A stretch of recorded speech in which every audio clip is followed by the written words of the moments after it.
ये कहानी उस समय की है जब सतना गांव में एक महान पंडित रहा करते थे जिनका नाम था बद्री नारायण। गांव के सबसे बड़े जानकार और समझदार इंसान वही थे। वैसे तो दिन भर वो एक बड़े बरगद के पेड़ के नीचे तपस्या करते रहते और सांझ होते ही अपने घर चले जाते। वो तपस्या में इतने लीन होते कि उन्हें कुछ आगे पीछे का दिखाई भी नहीं देता। लोगों का मानना था कि वो एक मायावी पंडित हैं। गांव पिछड़ा और पुराने ख्यालातों का होने की वजह से गांव में बिजली भी नहीं थी। लोग हमेशा छोटी छोटी चीजों से परेशान रहते। वो देखो, बद्री नारायण पंडित जा रहे हैं। सुना है इनके गांव में अब बिजली नहीं है। बिजली की कटौती और पानी की समस्या इतनी ज्यादा है कि गांव में अनाज भी नहीं है। तो इनका गुजारा कैसे होता है? उसके पीछे क्या वजह है? और लोग फिर भी उस गांव की एकता को तोड़ क्यों नहीं पाते? अरे अंग्रेज नहीं तोड़ पाए तो हम किस खेत की मूली हैं? बद्री नारायण उनकी बातों को अनदेखा करके बिजली विभाग के कर्मचारियों के पास पहुँचे।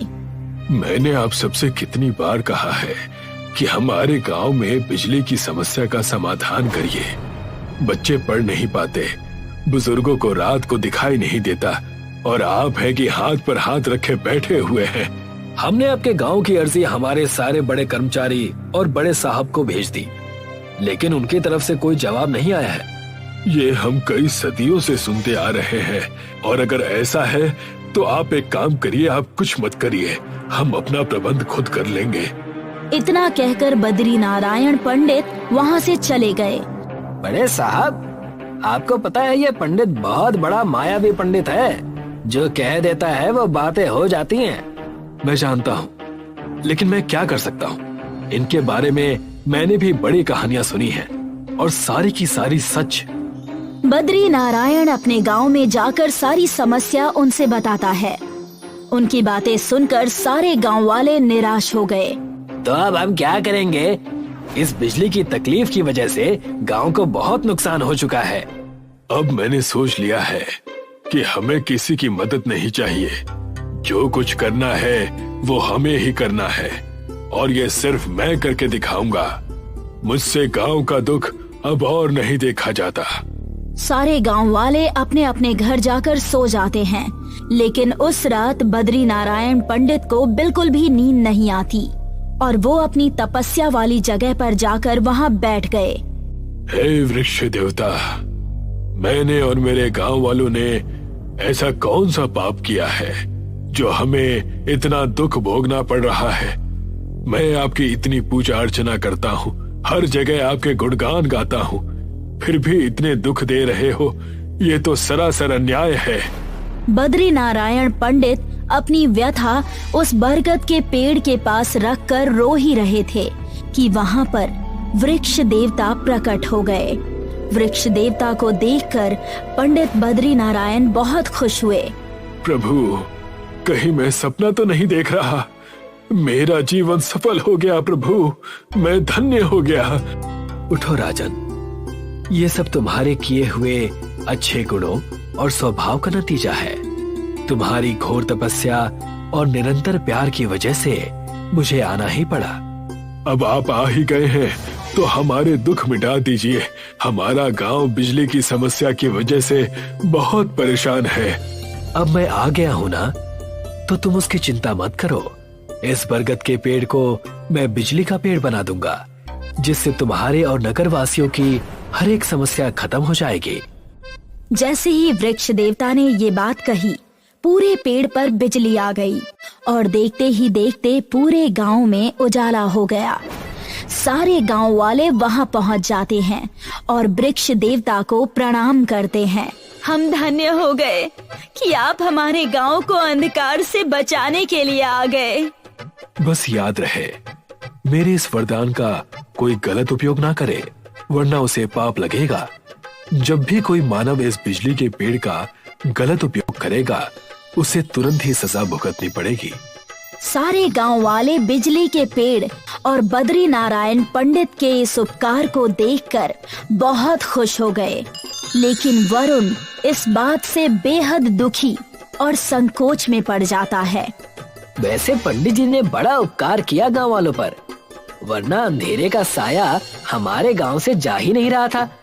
अब हमारे बच्चे अच्छी तरह से पढ़ लिख कर बड़े आदमी बनेंगे। मेरे मन में एक ख्याल आया है और मेरे पास एक तरकीब भी है।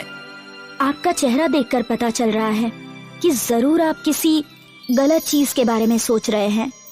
रात के समय ही घर से उठकर वरुण उस बिजली के पेड़ के पास चला जाता है। ये रहा मेरा खजाना। इस पेड़ ने पूरे गांव को बिजली तो दी ही है, अब मैं इसकी डाल को काटकर शहर ले जाकर बेचूंगा। बरगद के इतने सारे डाल हैं, एक आध कम भी हो जाए तो किसे फर्क पड़ेगा। और वैसे भी वृक्ष देवता ने हमारे गांव के भले के लिए ही तो ये बिजली का पेड़ दिया है। वरुण उस पेड़ की एक डाल को लेकर शहर चला जाता है। ये खरीदोगे भाई साहब? ये क्या चीज लाए हो? ये बिजली की डाल है, इसे छूने से करंट नहीं लगता और ये बिना चार्ज के सदियों तक जलते रहेगा।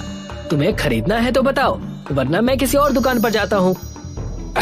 अगर ऐसी बात है तो बताओ कि ये बिजली की डाल कितने में बेचोगे?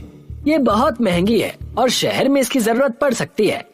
इस एक डाल से बिजली का बिल बच जाएगा और कोई खर्चा भी नहीं होगा। इसकी कीमत है 20,000 रुपए। ठीक है, सौदा मंजूर है, लेकिन इसे तुम और कहीं नहीं बेचोगे। वरुण ने उस दुकानदार को बिजली की एक डाल बेच दी और वो गांव वापस आकर बिजली के पेड़ पर से बहुत सारी डालियां तोड़ने लगा और उसे बेचने लगा। आपके पास इतने पैसे कहाँ से आ रहे हैं? कहीं आप बिजली के पेड़ का कोई गलत उपयोग तो नहीं कर रहे हैं ना? तुम थोड़ा धीरज नहीं रख सकती क्या? ये चीज मैं अपने और हमारे परिवार के भविष्य के लिए ही तो कर रहा हूँ। जैसी आपकी मर्जी। वरुण की पत्नी को वरुण पर शक हो जाता है और वो अपने पति की रक्षा करने के लिए बद्रीनाथ पंडित के पास चली जाती है। पंडित जी, मैं आपसे कुछ जरूरी बात करने आई हूँ। मुझे ऐसा लगता है कि ये बिजली के पेड़ का कोई दुरुपयोग कर रहे हैं। वृक्ष देवता की बात का उल्लंघन करने की सजा वरुण को जरूर मिलेगी। बद्री नारायण और वरुण की पत्नी पूरे गांव वालों को बुलाकर उस बिजली के पेड़ के पास चले जाते हैं। बिजली के पेड़ के कई सारे डाल टूटे हुए देखकर सब चौंक जाते हैं। ये कैसे हो सकता है? बिजली के पेड़ पर डाल कैसे कम हो गया? ये असंभव है। मुझे तो सब बराबर ही लग रहा है। ये अभी पता चल जाएगा। बद्री नारायण ने अपने झोले से शंख निकालकर बजाया और तुरंत ही वहाँ पर वृक्ष देवता प्रकट हो गए। ये पुण्य और किसी ने नहीं बल्कि वरुण ने किया है। पुण्य या पाप भगवान? वरुण ने पाप किया है। जैसा दिखता है वैसा होता नहीं वत्स। वरुण इस बिजली के डाल को बेचकर जो भी पैसा कमाता था उससे आश्रम और अनाथ बच्चों को अच्छी शिक्षा और अच्छे कपड़े लाकर दिया करता था। इसी वजह से मैंने वरुण को इस नेकी के कार्य में नहीं रोका। मुझे क्षमा करना महाराज, मैंने इस कार्य को सबसे छुपाया क्योंकि मैं जानता था मुझे कोई समझ नहीं पाएगा। माफी तो हमें तुमसे मांगनी चाहिए। हमारे मन के कपट की वजह से तुम परेशान हो गए। वरुण के इस अच्छे बर्ताव के कारण सबने वरुण की खूब तारीफें की। बद्री नारायण और वरुण का परिवार सुखी सुखी सतना गांव में रहने लगा।